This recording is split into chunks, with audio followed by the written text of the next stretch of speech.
देवेंद्र फडणवीस आहेत, या देवेंद्र फडणवीसांचे जे महत्त्वाचे शिलेदार आहेत त्याच्यामधले महत्त्वाच्या शिलेदारांना टार्गेट करण्याचं काम सध्या राज्यामध्ये सुरू आहे आणि हे जाणीवपूर्वक होतं आहे का याच्यामागे काही स्पेशल रणनीती आहे अशा प्रकारची सुद्धा चर्चा आहे.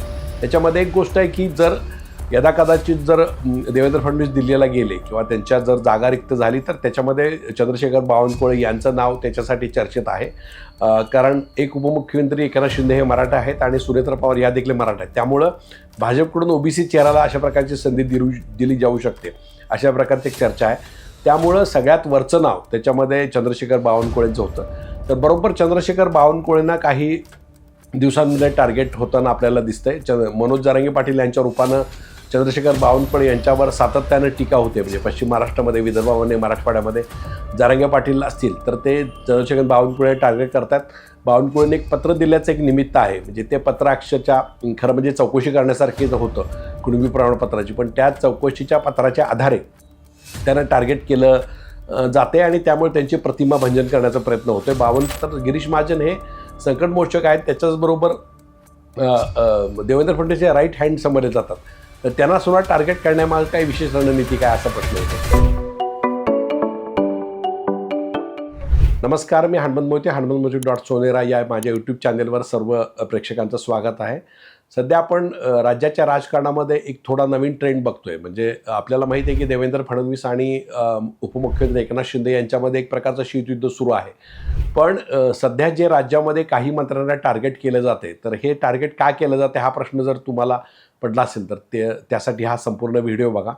तर त्याच्यामध्ये जे देवेंद्र फडणवीस आहेत, या देवेंद्र फडणवीसांचे जे महत्त्वाचे शिलेदार आहेत त्याच्यामधले महत्त्वाच्या शिलेदारांना टार्गेट करण्याचं काम सध्या राज्यामध्ये सुरू आहे आणि हे जाणीवपूर्वक होतं आहे का याच्यामागे काही स्पेशल रणनीती आहे अशा प्रकारची सुद्धा चर्चा आहे.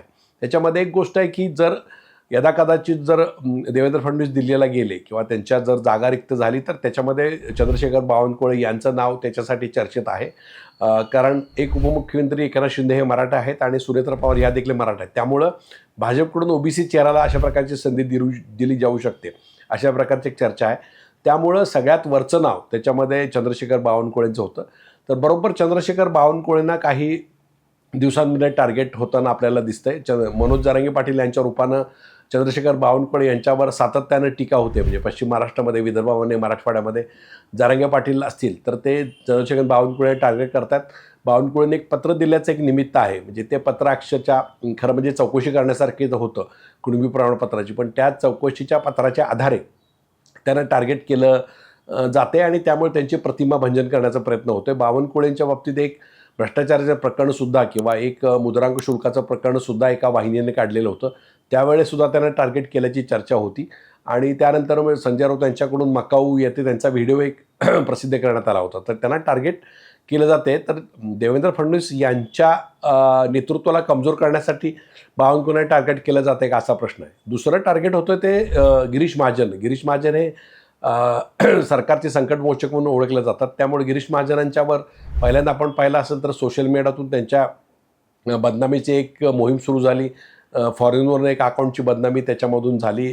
काही महिलांच्याबद्दल त्यांचे फोटो प्रसिद्ध झाले, त्याच्यावरची चर्चा महाराष्ट्रामध्ये झाली.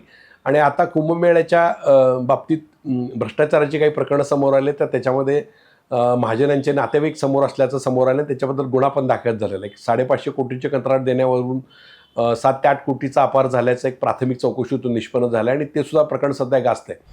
त्याबरोबरीनेच संजय राऊत यांनी नाशिकमधील खड्ड्यांबद्दल आणि तिथं जे 10 बळी केले तर त्याच्याबद्दल एक मोठा मोर्चा नुकताच काढला. तर सातत्यानं ते गिरीश महाजन यांची चंपतराय करून त्यांची संभावना करतायत. तर गिरीश महाजन हे संकटमोचक आहेत. त्याच्याचबरोबर देवेंद्र फडणवीसचे राईट हँड समजले जातात. तर त्यांना सुद्धा टार्गेट करण्यामागे काही विशेष रणनीती काय असा प्रश्न येतो. तिसरे जे आहेत ते जयकुमार गोरे आहेत. जयकुमार गोरेंनी सातारामध्ये जिल्हा परिषद ही राष्ट्रवादी काँग्रेस आणि शिवसेनेकडून हिसकावून घेतलेली होती आणि भाजपचा तिथं जिल्हा परिषद अध्यक्ष बसवलं होतं. त्यामुळे जयकुमार गोरे हे टार्गेट आज न उद्या होणार हे गृहीत होतं. पण आत्ता ज्या पद्धतीने ते टार्गेट केलं जाते ते सुद्धा एक वैशिष्ट्यपूर्ण मानावं लागेल. तर त्यांचं जे पूर्वीचं प्रकरण होतं, एका महिलेबद्दलचं प्रकरण होतं, त्या प्रकरणाबद्दल सुद्धा एका पत्रकारांना त्याच्याबद्दल आवाज उठवला होता आणि ते सुद्धा प्रश्न रोहित पवारांनी त्यावेळेला उपस्थित केलेला होता. पण आत्तासुद्धा आपण पाहतोय तर त्याच्यामध्ये सुषमा अंधारेंनी त्याच्या सगळ्या गुन्हेगारांची कुंडली मांडलेले, त्यांच्यावर किती गुन्हे दाखल झाले, अगदी सांगली मिरजेमध्ये असेल, ईश्वरपूरमध्ये असेल, सातारमध्ये असेल, पुण्यामध्ये असेल, अशा प्रकारच्या गुन्ह्यांची यादीच त्यांनी वाचून दाखवली आणि ह्या गुन्ह्याची सुद्धा चर्चा सोशल मीडियातून मोठ्या प्रमाणात होते. तर देवेंद्र फडणवीसांना टार्गेट करण्यासाठी हे या 3 शिलेदारांना टार्गेट केलं जाते का, अशा प्रकारची एक चर्चा सध्या त्यामध्ये होते. आता आपण पाहिलं असेल तर त्याच्यामध्ये सुद्धा या सगळ्या गोष्टी झाल्यानंतर आपल्याला माहिती असेल तर नाशिकमध्ये पालकमंत्री म्हणून गिरीश महाजन यांची नियुक्ती झाली आणि दुसऱ्या बाजूला भरत गोगावले रायगडचे पालकमंत्री झाले. तर या मंत्र्यांना टार्गेट केल्यानंतर झटकन याचा नाशिकचे पालकमंत्री आणि रायगडच्या पालकमंत्र्यांचा निर्णय झाला का, अशी पण चर्चा एका बाजूला होते. आपण पाहिलं असेल तर ज्यावेळी जयकुमार गोरे टार्गेट झालं त्यानंतर देवेंद्र फडणवीस गिरीश महाजनांना पालकमंत्री करतात, त्यामुळे त्यांनी सुधारून घेण्याचा प्रयत्न केलेला आहे. आणि दुसऱ्या बाजूला दिल्लीमध्ये ज्या वेळेला देवेंद्र फडणवीस परवा गेले तर त्यावेळेला एक उद्योगाचा कॉरिडॉर हा सातारा जिल्ह्यामध्ये आणि सोलापूर जिल्ह्यामध्ये जयकुमार गोरेंच्या उपस्थितीमध्ये आपण करणार आहोत, अशा प्रकारची घोषणा त्यांनी केली. म्हणजे डॅमेज कंट्रोल जे आहे ते डॅमेज कंट्रोल हे देवेंद्र फडणवीस यांनी सुरू केलेलं आहे. बावनकुळेंच्या बाबतीत सुद्धा त्यांनी त्यांच्या कामाला पोचपावती दिली आणि अशा प्रकारचं टार्गेट ते करणार असं म्हणलेलं आहे. तर सातत्यानं या 3 मंत्र्यांना टार्गेट का केलं जातं आहे आणि देवेंद्र फडणवीस त्यांना पाठीशी घालतात, अशा प्रकारची चर्चा आहे. तर या सगळ्याच्या मागं देवेंद्र फडणवीस आणि एकनाथ शिंदे यांचा शीतयुद्ध कारणीभूत आहे काय, अशी चर्चा सध्या राज्यात रंगते.